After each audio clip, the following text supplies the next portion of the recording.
Dándole seguimiento a la situación que se vive en Venezuela, durante la última semana hubo hechos relevantes en la interrelación entre México con este país sudamericano. ¿A qué me refiero? En específico hubo dos acontecimientos que vale la pena analizar. El primero fue el refugio otorgado dentro de la residencia diplomática de México en Venezuela al presidente de la Comisión de Derechos Humanos y Derecho Internacional Humanitario de la Asamblea Nacional de Venezuela. Y el segundo, el otorgamiento del beneplácito al representante del gobierno Nicolás Maduro como embajador en México. Empezando con lo que sería el refugio temporal al presidente de la Subcomisión de Derechos Humanos y Derecho Internacional Humanitario, es importante hablar un poco a qué se refiere esta figura. La figura del refugio temporal se puede hacer un símil con lo que sería el asilo diplomático. El asilo diplomático se ampara bajo el principio de inviolabilidad del recinto diplomático o de lo que sería de la inviolabilidad de la residencia del embajador. Cabe destacar que si bien en la actualidad se distinguen entre estos dos tipos de inmueble, en un inicio con la práctica diplomática se albergaba en un solo edificio ambos inmuebles, tanto la embajada fungía como la residencia oficial y viceversa. Poco a poco, cuando fue incrementándose el personal diplomático en cada una de las representaciones alrededor del mundo, fue cuando se vieron los estados en la necesidad de crear o tener la residencia de forma separada con el inmueble de la embajada. Es así que se le reconoce desde un inicio la inviolabilidad, porque en un principio estos dos inmuebles eran uno solo. Entonces, por la práctica, y considerando que al representante extranjero, al embajador, se le merece lo que sería el respeto por la inviolabilidad personal que cuenta y las inmunidades que tiene, obviamente se le sigue respetando dentro del mismo principio dentro de su residencia. Aquí un elemento a destacar, y que ya lo habíamos comentado en cápsulas anteriores, es la confusión que muchas veces hay en el carácter o la razón por la cual es inviolable estos dos locales. La teoría clásica que viene o que deriva desde Hugo Grocio, él nos hablaba que la inmunidad y la inviolabilidad era una ficción legal en la cual técnicamente se hacía que el representante diplomático no estuviera en el territorio del Estado receptor. En otras palabras, que no estuviera vinculado por sus leyes. De ahí se empezó a generar una confusión y se empezó a construir lo que conocemos en la actualidad, la teoría de la extraterritorialidad de las representaciones diplomáticas, donde erróneamente se cree que la embajada va a ser parte del Estado extranjero dentro del Estado receptor. Ya platicamos que eso es completamente errado. No estamos hablando de que estén los diplomáticos ni la embajada fuera del sistema jurídico nacional del Estado receptor, sino que el principio de inviolabilidad va a ser reconocido para facilitar y asegurar el correcto funcionamiento de la legación diplomática. El principio de inmunidad y de inviolabilidad se empezó a generar también por la autonomía del Poder Judicial y por la dificultad que muchas veces tenían los poderes ejecutivos de todos los países en tratar de controlar los actos de sus jueces. Entonces, debido por esta independencia judicial es que se institucionalizan esos principios y en la actualidad ya los vemos cristalizados perfectamente en la Convención de Viena sobre Relaciones Diplomáticas. Ahora, aprovechando esta inviolabilidad, la cual genera dos obligaciones para las autoridades del Estado receptor, que es, por un lado, el asegurar que ninguno de sus agentes gubernamentales entre al recinto de la legación diplomática sin la autorización del titular o del embajador, y segundo, de preservar la integridad y la paz en la cual se desarrollan todas sus funciones. En otras palabras, es una obligación hacia sus agentes gubernamentales y la otra de mantener el control para evitar que un tercero, que ciudadanos particulares, irrumpan en lo que sería la embajada. Entonces, aprovechando de este principio de inviolabilidad, es que en la actualidad se ha desarrollado o se ha amparado la figura del asilo diplomático. Es importante comentar que la figura del asilo diplomático es considerado como una costumbre internacional a nivel regional dentro de América Latina. Esto deriva en que en el resto de la comunidad internacional no se le reconoce como tal e inclusive muchas veces se critica el asilo diplomático como un abuso por parte de las autoridades enviantes, las autoridades de donde son los diplomáticos, en las cuales están haciendo una injerencia en los asuntos internos del Estado y están abusando o empleando el recinto de la legación diplomática para otros fines que no son los contenidos por la propia Convención de Viena sobre Relaciones Diplomáticas o por la costumbre internacional. En la actualidad hemos visto que si bien hay países fuera de América Latina que reconocen lo que sería la figura del asilo diplomático en la práctica, ellos no lo van a caracterizar con esa terminología, sino ellos lo van a matizar a las personas que aceptan en el interior de sus embajadas o de sus residencias como invitados o como un refugio temporal. Recordamos en el caso de Manuel Noriega, el general Manuel Noriega, que estaba al frente del Estado panameño cuando realizó la invasión por parte de Estados Unidos, el cual se fue a la representación de la Santa Sede para pedir su protección. La Santa Sede nunca habló de lo que sería un asilo diplomático, sino comentó de que era un refugio temporal. Más reciente hay que recordar el caso del activista chino Chen Guangcheng, el cual después de escapar de su arresto domiciliario cruzó un bosque hasta llegar a la Embajada de Estados Unidos, y ahí Estados Unidos entró en un dilema para poder determinar bajo qué calidad lo iban a proteger. La salida diplomática en la que se llegó, nunca se habló de asilo diplomático, sino técnicamente se le albergó temporalmente e inicialmente cuando llegó con las autoridades estadounidenses, hasta que se arregló con las autoridades chinas para poderlo sacar de su territorio y otorgarle una beca de estudiante dentro de Estados Unidos.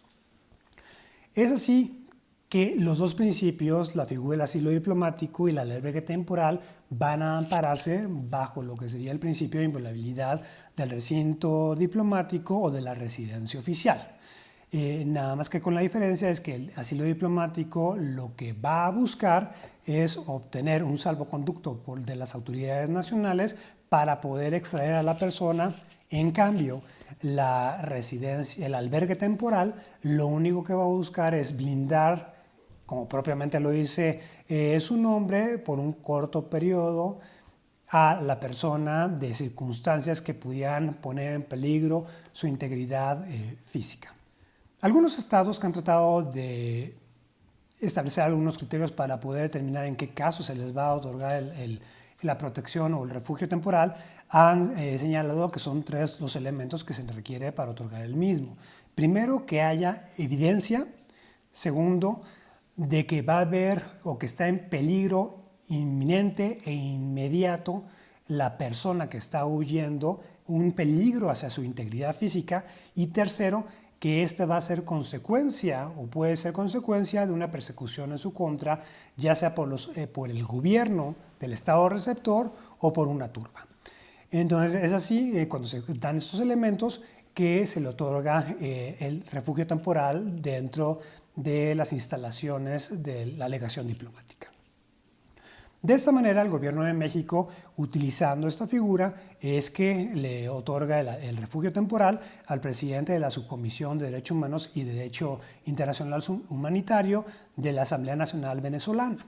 Entonces, es muy importante señalar y hacer un símil que este tipo de casos, especialmente cuando se habla de políticos, también fue empleado hace casi 10 años cuando se hace el derrocamiento del presidente de Honduras, Manuel Zelaya, el cual, después de estar en el exilio o haber sido derrocado e irse al extranjero, regresa a Honduras con la finalidad de volver a obtener el poder que había sido perdido en este golpe de Estado, y recibió ayuda del Estado brasileño y estuvo albergado temporalmente dentro de su embajada. Este caso derivó, por obvias razones que habíamos comentado en un inicio, en que el Estado hondureño estaba señalando o acusara al gobierno brasileño de injerencia y de abusar, un abuso de derechos respecto a la finalidad del uso de su legación diplomática a la luz o al amparo del derecho internacional o la Convención de Viena sobre Relaciones Diplomáticas.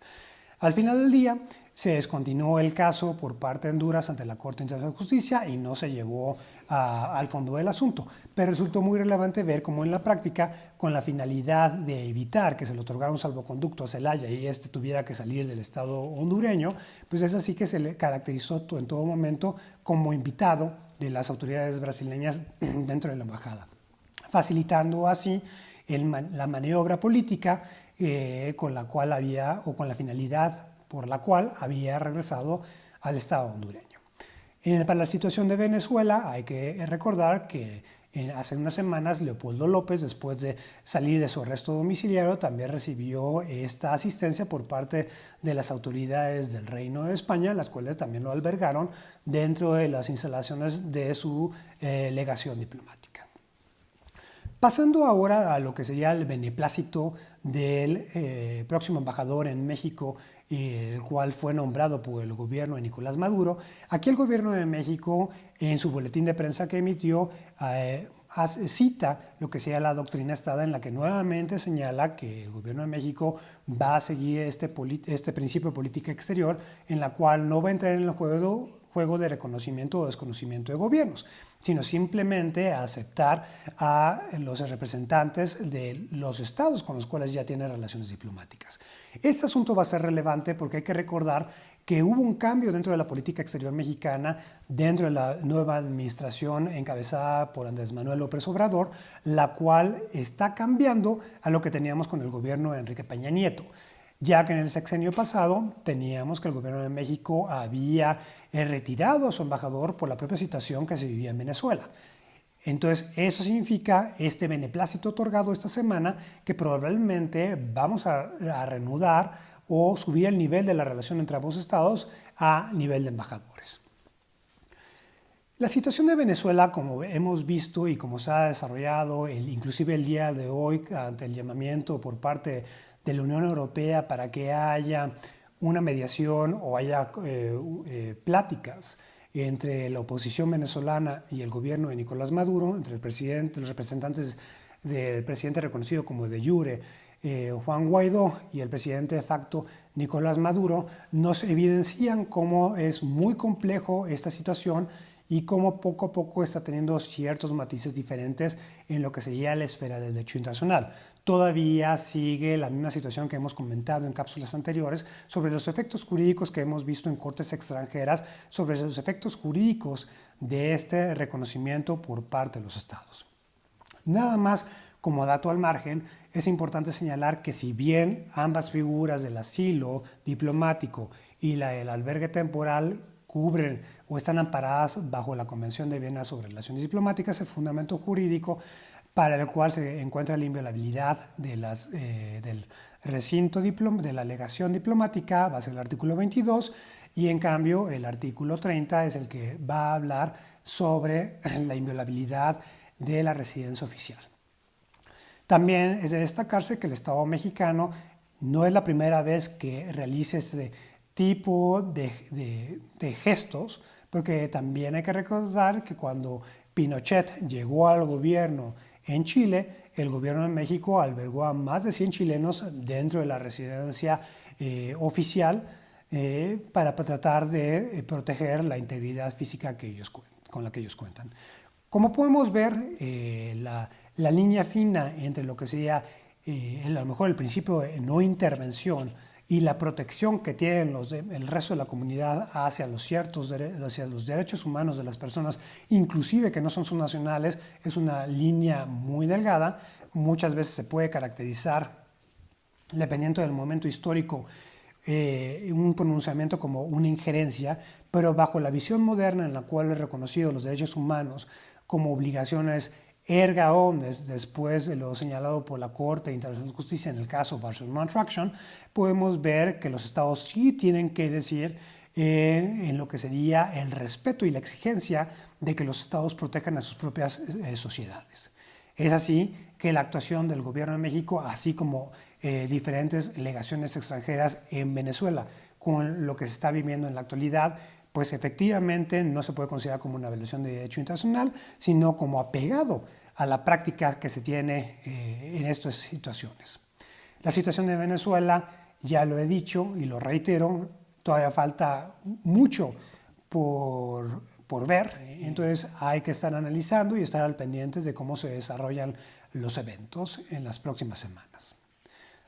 No olviden mandarme sus comentarios, darle like al video y muchas gracias por su atención.